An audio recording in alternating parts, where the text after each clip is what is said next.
Hello everyone. So today we'll do obstetric complications. We'll discuss various obstetric complications.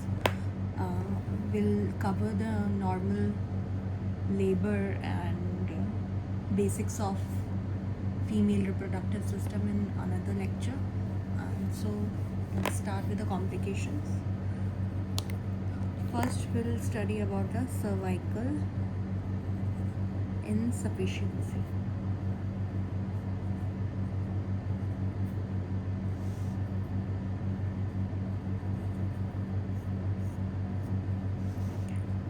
So what is cervical insufficiency? It is mainly inability of uterine cervix to retain a pregnancy to viability in absence of any contraction or labor. And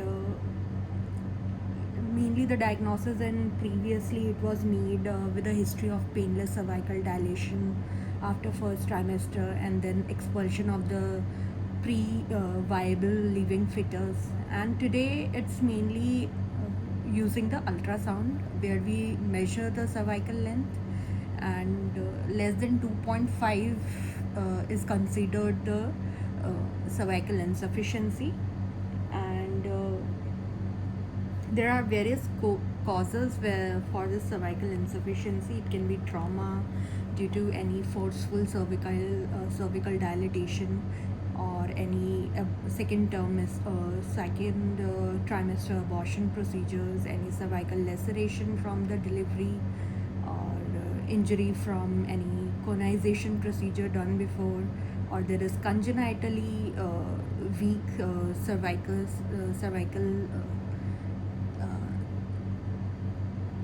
and there is weakness with DES exposure that also leads to cervical insufficiency, and the cervical strength and the length is less. And we can diagnose it mainly with, if there is, we need first of all the ultrasound. The cervical length can be measured. We can have history of some pregnancy losses in second trimester which are painless and more than one. And what can we do for this? So we can do cervical circulage, in which mainly we do for the short cervix, or funneling is there, or there is a part of cervix that has been removed due to cervical surgery or conization. And what we can do for diagnosis is around 16 to 20 weeks around. We can see for the ultrasound, transvaginal ultrasound, the cervical length, and then we can see what the further procedure has to be done. So this was the first complication that we talked about, cervical insufficiency. And the management of this is, as we talked about, is elective cerclage, placement at around 13 to 14 weeks of gestation, and less than 2.5 centimeters or less than 25 if cervical length is there, on transvaginal ultrasound prior to 24 weeks. So we can go for the cervical cerclage, and they can be two types: McDonald's, and they can be Sherrod curves.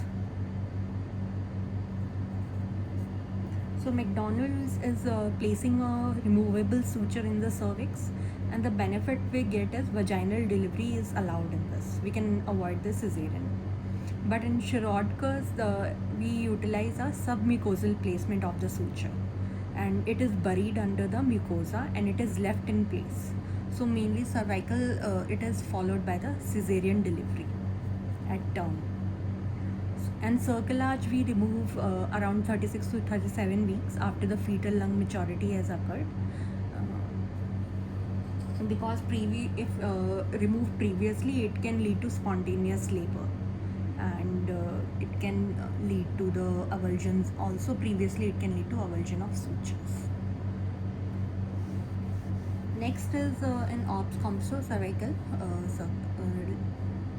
cervical insufficiency first, and then we have multiple gestation, the next complication that can happen. So multiple gestation is just pregnancy in which there is more than one fetus, and the fetus may arise from one or more zygotes, and they are usually separate, and rarely sometime conjoined fetuses are also there. So there are four types we already know. The first of all, the dizygotic twins.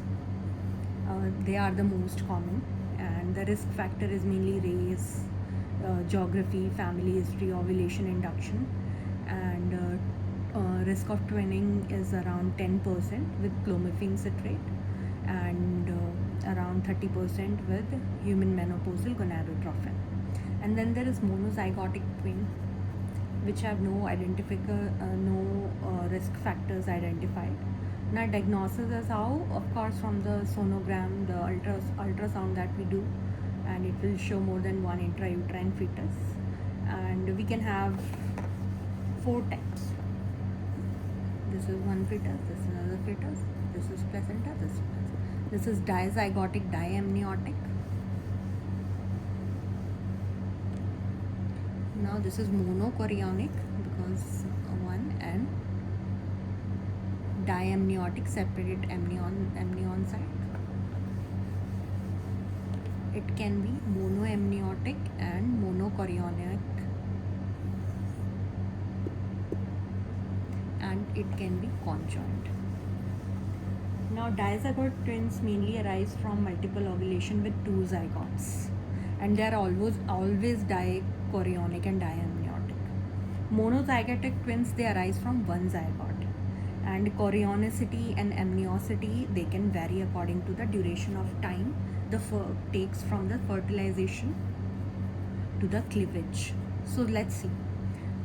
From fertilization till 72 hours, that is separation up to the morula stage.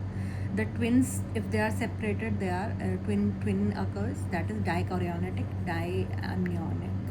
Okay, two separate placentas, two separate sac, and then between 4 to 8 days,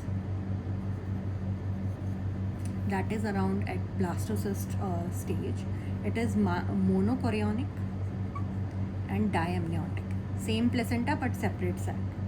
So what is the complication in this case? In this case, that what thing can occur, there is the placenta is same, so there can be twin transfusion syndrome, and that is the twins share a single placenta, and it can occur like unequally, one gets more, one gets less.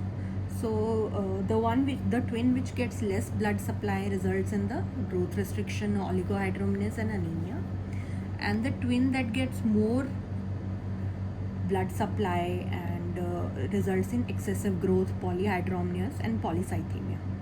So it's fatal for both. So intrauterine fetal surgery is indicated in this case to laser the vascular connection on the placental surface between the two fetus, and neonatal course is often very complicated. So this is that occur around 4 to 8 days. Now what occur around 9 to 12 days? That is, there is splitting of embryonic disc.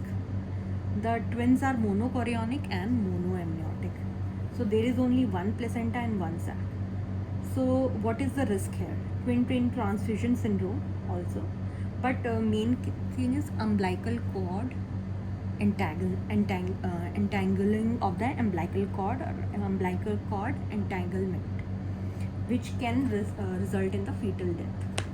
And after that, after the 12 days, it is mainly conjoined twins, which is often lethal condition. Okay, so what we see, first of all, dichorionic, diamniotic in the first 3 days from the fertilization, that is the morula stage. Around then in blastocyst stage, there is monochorionic, monoamniotic, dichorionic, and there is monochorionic and diamniotic, and then post that in 9 to 12, it is embryonic disc stage formation. There is monoamniotic, monochorionic, and after 12 days it is conjoined twins or the conjoined twins. So this is very important. Now with multiple gestation, if there is one more thing, they give in question, like patient has multiple gestation and she has all the symptoms of hyperemesis gravidarum, so you have to diagnose her because HCG is more. More HCG is released due to, that leads to the more symptoms of vomiting and all the symptomatic uh, things that occur in hyperemesis gravidarum. And the alpha fetoprotein in one fetus is higher than the other. We can see that.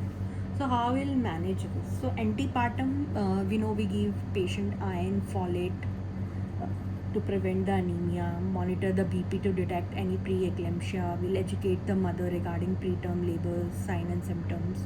We'll perform serial ultrasound examination to look for twin to twin transfusion syndrome, in which there will be amniotic fluid discordance because one oligo, one polyhydramnios. Now, intrapartum, what we will see, we'll see the timing of delivery. If it is monoamniotic twins, we deliver it by 34 weeks. Monochorionic and diamniotic, we deliver around 37 weeks. And if they are dichorionic, we deliver around 38 weeks. Now, route of delivery, the monochorionic and monoamniotic all deliver by cesarean section, irrespective of presentation of either twin. And all other type of twins, they deliver by cesarean if first twin is breech, irrespective of presentation of the second twin. Okay, if first one is breech, then only cesarean. And if both twins are cephalic, then we can go for a trial of vaginal delivery. And if first twin is cephalic and the second twin is not, then a trial of vaginal delivery may be considered under certain circumstances. So main thing is first is breech, then go for cesarean. Now postpartum, what we can do, we can look for PPH due to uterine atony, the atony that leads to PPH, 80% of cases, and over distended uterus. Okay. Now next OBS complication is, let's take another color for better. Okay. Now next is alloimmunization, very important topic. Now in alloimmunization, what occurs? There is a pregnant female.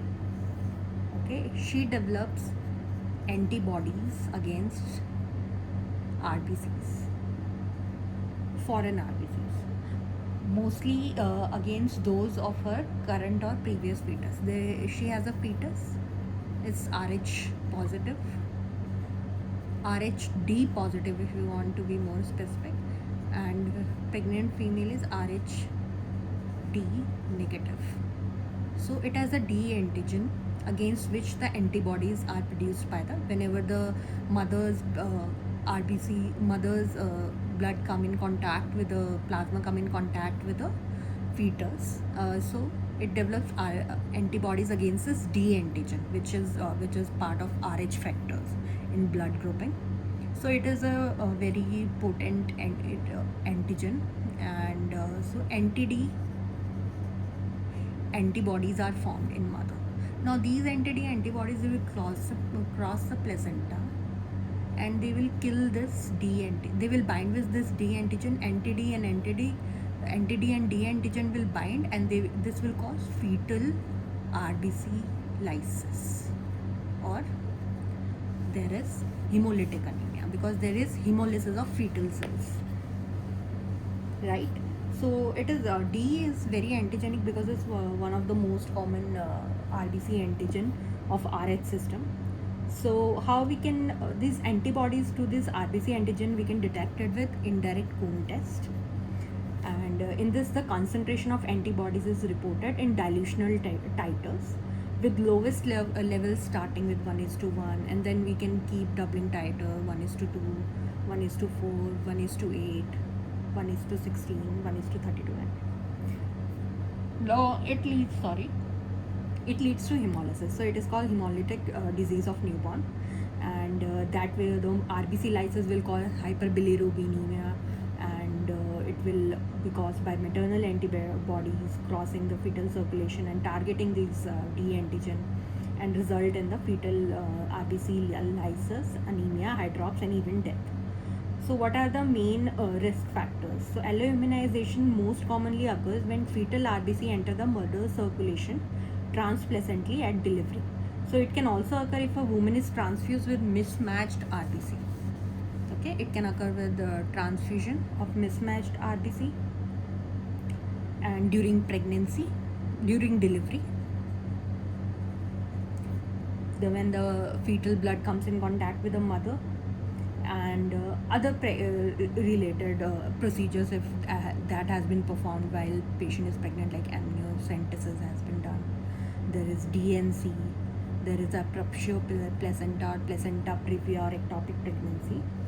Now, protective thing is ABO incompatibility decreases the risk of maternal alloimmunization from foreign RBCs. So, normally, naturally occurring anti-A and anti-B antibodies, they rapidly lyse the foreign RBCs before maternal lymphocytes come in contact and are stimulated to produce the active antibodies.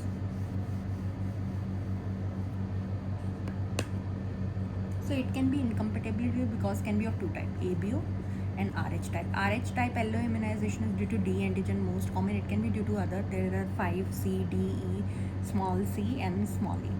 But ABO, it's mainly due to the different blood groups have different antibodies, A has A antigen, but anti-B antibodies. B has B antigen, but anti-A antibodies. O has no antigen, but both anti-A and anti-B antibodies. AB has AB antigen but no antibodies. So like this, and the opposite is true for the RH, for the D antigen. So what we can do in this case, what is the treatment for this alloimmunization? First of all, we have to screen the mother whether she is RH negative or not, and we'll see the fetus if it's RH positive or RH negative. If it is RH negative, it's okay, no problem. If it is RH positive, then it's an issue. Now, what we can do, we can recognize the fetus which is at risk. So we can see antibodies that are detected in mother circulation. We can see antibodies present in significant titer, it is more than 1:8, and father of the baby is RBC antigen positive, and we can assess that this is at risk and no risk if the child is fetus is RH positive, RH negative, and mother is also RH negative, and there is very less titer. And if there is some RH alloimmunization but the antibody titer is less, suppose less than 1:8, so we can manage it conservatively, and we have to repeat the titer monthly as long as it remains less than 1:8. So then what we will do, we'll assess if the fetus is anemic using what? Using the Doppler ultrasound. So Doppler ultrasound, it measures the peak flow velocity of the blood through the middle cerebral artery of the fetus. So fetal anemia, if it worsens, the peak systolic velocity will rise because hyperdynamic circulation, the dilation will lead to, and the velocity will be increased in the middle cerebral artery of the blood. So Doppler MCA. Ultrasound is procedure of choice, and it is non-invasive, and it helps us to relate for the fetal anemia. And then what we're gonna do, we're gonna do the intervention if required. So if this middle cerebral artery showing peak velocity, peak systolic velocity more than 1.5, mom we say multiples of this is highly suggestive of fetal anemia, and then we need to the observation is not sufficient, then we have to do for the intrauterine intravascular transfusion, because there is we have to transfuse the blood.